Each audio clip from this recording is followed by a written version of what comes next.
안녕하세요. 전자신문 권건호 기자입니다. 오늘은 권동주 기자와 함께 반도체 슈퍼사이클에 대해서 한번 이야기 나눠보겠습니다. 자, 권 기자, 지금 반도체 슈퍼사이클이 도래했다는 이야기가 많은데요. 먼저 반도체 슈퍼사이클이 뭔지 간단히 한번 설명해 주시죠. 네, 보통 4년에서 5년 주기로 돌아오는 반도체 업계 초호황을 의미합니다. 1차, 2차, 3차 슈퍼사이클 주기를 잡는 기준이 조금씩 다르긴 하는데요. 보통 PC와 노트북 보급이 확산된 2003년에서 2005년을 1차 슈퍼사이클, 그리고 스마트폰이 본격적으로 도입된 2008년부터 9년을 2차, 그리고 인터넷 사업이 확산되면서 데이터 센터, 서버 수요가 크게 증가한 2017년, 2018년을 3차 슈퍼사이클이라고 합니다. 그러면 2017년에 시작됐던 이 3차 슈퍼사이클이 지금과 가장 가까웠던 슈퍼사이클인데 당시 시장 상황이 어땠나요? 당시에는 서버 수요가 컸습니다. 우리나라 대표 반도체 산업인 메모리, 특히 D램 가격이 상승하면서 삼성전자와 SK하이닉스가 엄청난 수익을 거뒀죠. 예, 당시 삼성전자나 SK하이닉스가 실적도 엄청나게 좋았고 주가도 많이 뛰었던 기억이 나는데 그렇다면 기본적으로 이 슈퍼사이클은 수요가 많을 때 발생한다 이렇게 봐야 될까요?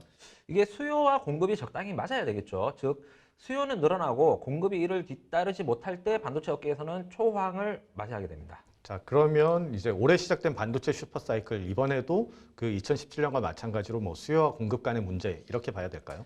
네, 그렇습니다. 그래서 이번에는 2017년에서 2018년 반도체 슈퍼사이클과 올해 도래한다고 하는 반도체 슈퍼사이클의 공통점과 차이점을 한번 살펴보도록 하겠습니다. 예, 그러면은 먼저 그 공통점부터 한번 짚어주시죠. 예, 우선 수요 측면으로 보시죠. 2017년에서 2018년 서버 시장에서 메모리 반도체 수요가 급증하면서 반도체 슈퍼사이클의 시작을 알렸습니다. 올해도 마찬가지죠. 특히 코로나19로 비대면 수요가 발생하면서 클라우드 등 서버 수요가 더욱 증가하는 추세입니다. 2017년 당시에도 클라우드가 막 확산되고 있는 상황이었는데 지난해 코로나19로 인해 데이터 센터를 짓는 수요가 커졌고요.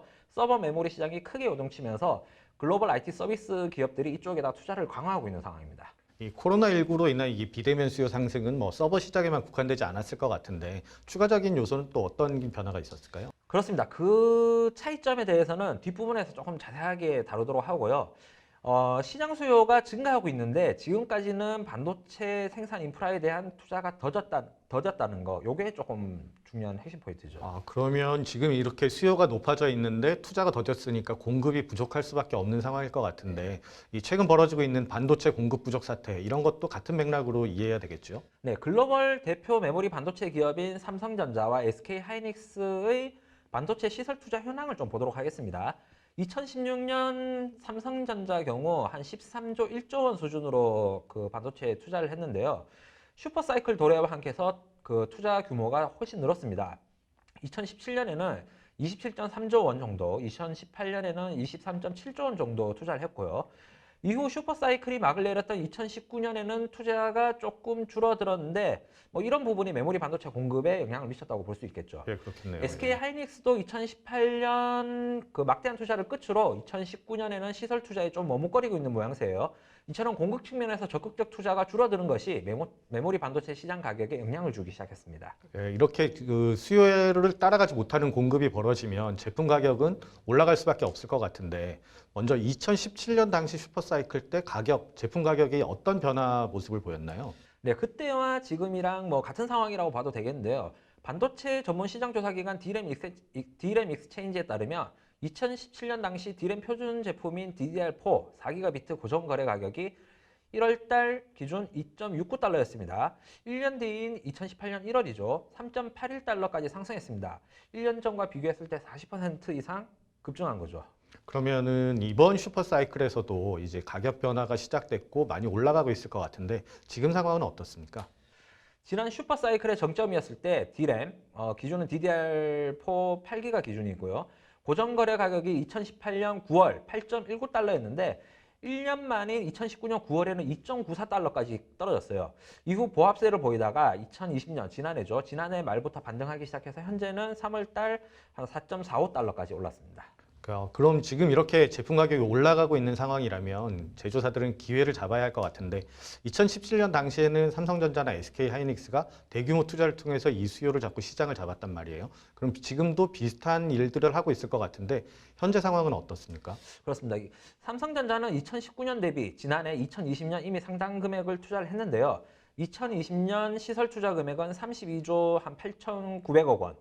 2017년 슈퍼사이클 때보다 많은 투자액이죠. 올해는 한 35조 원 투자가 이루어질 거라는 전망도 있고요. 글로벌 시장 조사 기관 IC 인사이트에 따르면 한 280억 달러 규모, 우리 돈으로는 한 31조 원 정도인데 뭐 전망이니까요. 이것도 세계 1위 규모 수준입니다. 예, 그렇다면 이제 정리해 보면 지난번 슈퍼사이클과 이번 슈퍼사이클 모두 이 수요와 공급 간의 차이에서 발생했다. 이런 발생 원인이 같다는 공통점이 있을 것 같은데 그렇다면 진행 상황도 비슷할 것 같다. 이렇게 추측할 수 있을 것 같은데 혹시 뭐 이 사이의 차이점 같은 게 있을까요? 네, 기존과 다른 차이점에 대해서 지금부터 말씀드리겠습니다. 우선 수요 측면으로 다시 보시죠. 과거에는 서버 중심이었고 물론 이번에도 서버 메모리 반도체 수요가 급증한 것은 같습니다. 하지만 추가적인 수요가 있는데요. PC와 노트북 등 B2C 시장에서 수요가 확대된 게 특징입니다. 이 B2C 수요가 늘었다. 그거는 아마 뭐 코로나19 때문에 원격 수업이나 재택근무 이런 게 늘면서 관련 수요가 늘었기 때문이다. 이렇게 볼 수 있겠네요. 그렇습니다. 비대면 솔루션 시장이 커졌는데 단순 클라우드, 데이터 센터에만 국한되지 않았던 거죠. 비대면을 위해 개인 기기인 노트북과 PC 시장이 갑자기 성장하면서 신규 수요를 발생시켰습니다. 코로나19 영향이 아무래도 크다고 볼 수 있겠죠. 지금까지는 이 코로나19 영향이 크게 작용한 거는 맞는 것 같은데요. 그렇다면 이게 또 다른 관점에서 본다면 지금 대부분의 국가에서 코로나 백신 접종이 시작됐고 이르면 올해 말 내년쯤에는 코로나가 종식될 수도 있다. 이런 예측이 나오고 있어요. 그렇다면 이 비대면 수요도 조금 잠잠해지지 않을까? 이렇게 볼 수도 있지 않을까요? 네, 실제 코로나가 종식되면 어느 정도 비대면 솔루션에 대한 수요가 줄어들겠지만 이미 정보기술 인프라를 활용한 비대면 생태계가 조성된 만큼 한동안 수요는 꾸준히 발생할 거라고 봅니다. 어느 정도 성장 정체가 온다고 하더라도 당장은 아니라는 거죠.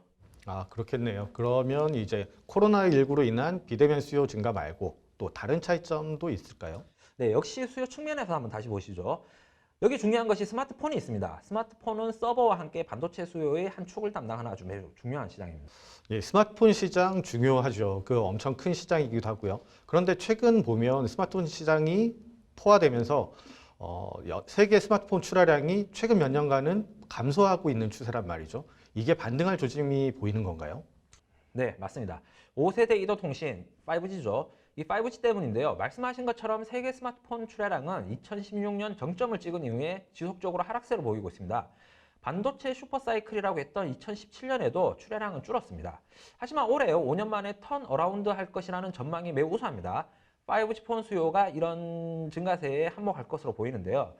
IDC에 따르면 2017년 전 세계 스마트폰 출하량이 14억 6,600만 대, 2018년에는 14억 500만 대로 줄고요. 2019년에는 13억 7,300만 대, 그리고 2020년에는 12억 9,200만 대.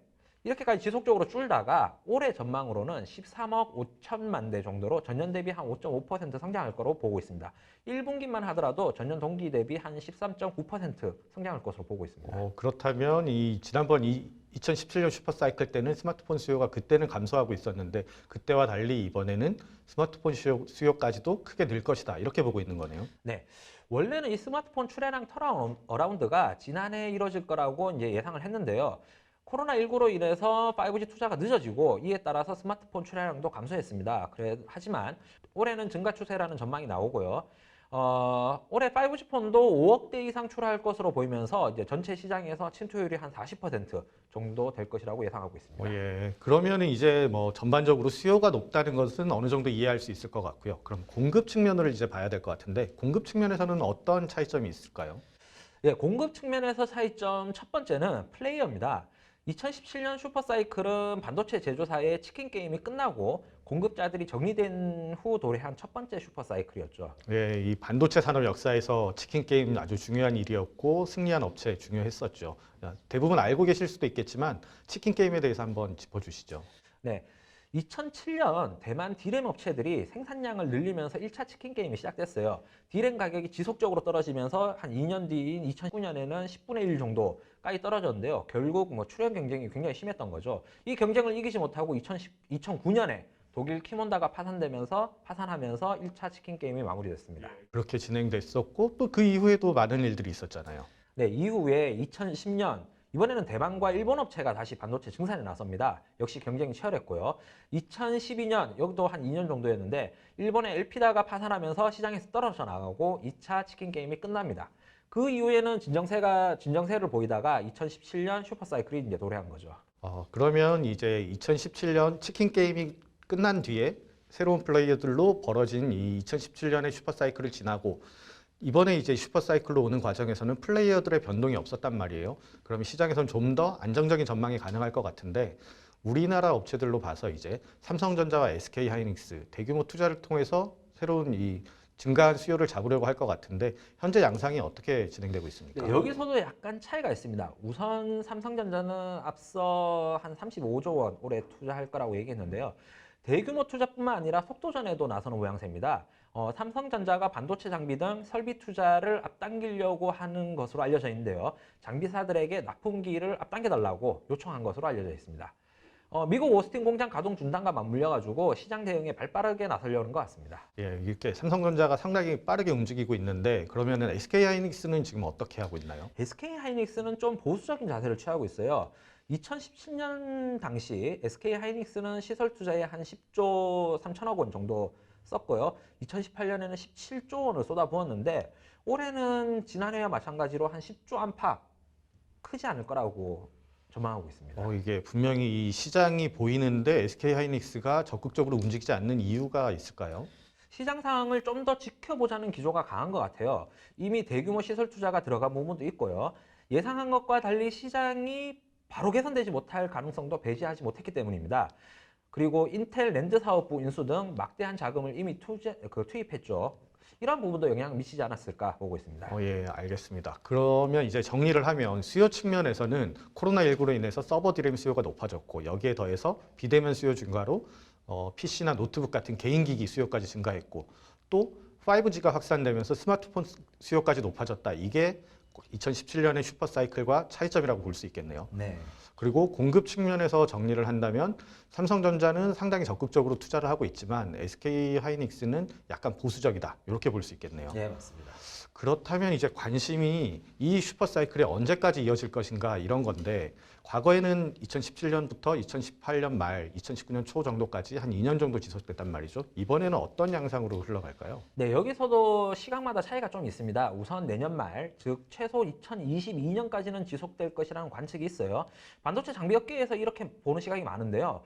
삼성전자가 장비 도입 등 시설 투자에 속도를 내고 있지만은 차량용 반도체 공급 부족 등으로 인해 납품 기일이 지속적으로 연기되고 있는 상황입니다. 짧게는 반년에서 길게는 10개월 정도 걸렸던 반도체 장비 납품 기일이 최근에는 뭐 한 1년 이상 밀린다라는 이야기가 나오고 있어요. 시설 투자 속도가 늦어지면서 공급 부족이 심화되고 슈퍼사이클이 최소 내년 말까지 혹은 또 그 이상까지 갈 것이라는 의견이 나오고 있습니다. 장비업계는 상당히 긍정적으로 보고 있는 것 같은데 그러면 혹시 뭐 장비업계와 다르게 예측하는 그런 시각도 있습니까? 네, 또 있습니다. 과거와 달리 공급 과잉이 빠르게 해소되면서 슈퍼사이클 시기가 보다 짧아질 것이라는 예측도 있습니다. 다만 이 경우에는 현재 반도체 슈퍼사이클의 정도가 보다 심화될 것이라는 전망도 함께 내놓고 있는데요. 공급 부족과 수요 확대가 과거보다 짧아지고 깊게 진행될 것이라는 전망이죠. 일각에서는 뭐 올해 시장의 불확실성이 여전히 상존하면서 반도체 슈퍼사이클이 올해가 아닌 2022년 내년에 본격화될 것이라는 전망도 나오고 있습니다. 자, 그러면 이 슈퍼사이클 지속 기간에 대해서는 시각차가 조금 존재하는 것 같습니다. 자, 그다음에 또 궁금한 게 이제 기업들의 실적이 어떻게 될 것인가인데 지난번 슈퍼사이클 때는 정점이었던 2018년에 삼성전자와 SK하이닉스가 사상 최고 실적을 기록했단 말이죠. 삼성전자의 경우에 보면 2018년 반도체 사업에서 매출 86조 2,900억 원, 영업이익 44조 원을 기록했고요. SK하이닉스도 매출 40조 4,450억 원, 영업이익 20조 8,440억 원을 기록했어요. 둘 다 영업이익률이 50%를 넘을 정도로 엄청난 실적이었는데요. 이번에는 어떻게 될 것 같습니까? 네, 증권업계에서는 삼성전자 반도체의 경우 올해 매출이 84조에서 85조 정도, 영업이익은 22조에서 최대 한 26조 안팎 될 거라고 전망하고 있고요. SK하이닉스는 매출이 37조에서 40조 원, 영업이익은 10조에서 12조 원 정도 날 것이라고 예상하고 있습니다. 보면 이 지난번 슈퍼사이클하고 매출은 비슷한 규모가 될 것 같은데 이익에서는 조금 차이가 날 것으로 보이네요. 네, 그래서 올해는 2017년 슈퍼사이클보다는 좀 수준이 적은 한 빅사이클 수준이 될 것이라는 이야기도 나오고 있습니다. 예, 알겠습니다. 자, 오늘은 권동진 기자와 함께 슈퍼사이클이 도래한 현재 상황을 살펴보고 과거 슈퍼사이클과 비교해서 어떤 차이점이 있고 어떤 공통점이 있는지, 그리고 앞으로 시장이 어떻게 흘러갈지에 대해서 한번 논의해 봤습니다. 들으셨듯이 앞으로 시장 전망이 상당히 밝아 보이는데요. 우리 기업들이 이 슈퍼사이클의 기회를 타고 다시 한번 도약할 수 있기를 기대해 보겠습니다. 감사합니다.